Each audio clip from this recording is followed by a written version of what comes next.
à vous et bienvenue dans cette philosophie du bar. Aujourd'hui, nous poursuivons encore et toujours notre histoire de la philosophie en partant de cette expression qui émane de Paul Ricoeur, grand philosophe français, 1913-2005, et Paul Ricoeur a parlé des maîtres du soupçon, de ces philosophes qui ont soupçonné quelque chose, de ces philosophes à l'esprit soupçonneux. Mais quels sont-ils? Eh bien, c'est Nietzsche, Friedrich Nietzsche, 1844-1900, dont nous avons déjà parlé, Karl Marx, 1818-1883, et enfin Sigmund Freud, 1856-1939. D'abord, Nietzsche. Nietzsche, bien sûr, a tenté de lever le voile sur les illusions même du christianisme. Nietzsche a énoncé « Dieu est mort », Nietzsche a annoncé l'Ubermensch, c'est-à-dire le surhomme. Dieu est mort aux yeux de Nietzsche. Dieu, comme cause suprasensible de notre monde sensible, est mort. Il ne faut pas expliquer ce monde phénoménal par un au-delà séparé. En d'autres termes encore, le monde des idées platoniciens est mort. Je n'ai pas à expliquer ce monde phénoménal par un monde nouménal, par le monde des idées, par le monde intelligible. Deuxième philosophe, Karl Marx.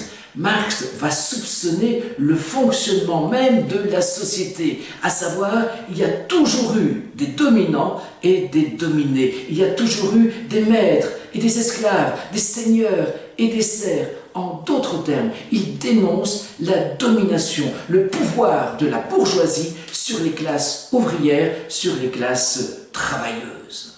Il ne faut pas oublier non plus que Karl Marx va aussi critiquer la religion chrétienne en l'occurrence, en énonçant la religion est l'opium du peuple. La religion endort le peuple. C'est vrai qu'au XIXe siècle, et il y a encore des relents, encore et toujours à l'heure actuelle, au XIXe siècle, l'Église chrétienne, l'Église catholique, n'hésitait pas à être doloriste, c'est-à-dire l'exaltation, la glorification de la douleur. Souffrez, braves petits prolétaires, mais de toute façon, vous aurez, par-delà la mort, votre paradis en partage. Donc, acceptez, assumez votre condition. Ne vous révoltez pas, en d'autres termes. Ne faites pas la révolution, parce que demain, vous serez sauvés. Demain, vous aurez votre paradis en partage. Demain, vous serez assis à la droite même de Dieu.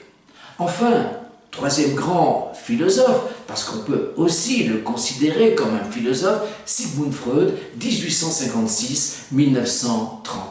Je prends une des premières phrases de l'introduction à la psychanalyse de Freud, à savoir « L'homme n'est pas le maître dans sa propre maison ». Ça parle en lui. Il y a un inconscient qui parle en lui. Et c'est là l'objet de la topique freudienne, c'est-à-dire de la structure même de la personnalité aux yeux de Freud, à savoir, il y a ce ça, précisément, ce réservoir de pulsions, de passions qui grouille, c'est comme une marmite finalement, avec tous ces vers qui grouillent, qui fourmillent, etc.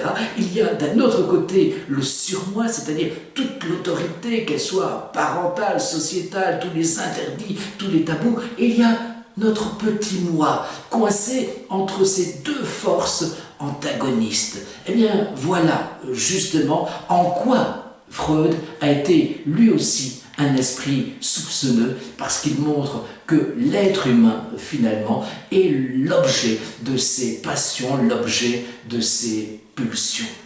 Voilà donc explicité l'expression de Paul Ricoeur qui nous parle des trois grands maîtres du soupçon, Nietzsche, Marx et Freud.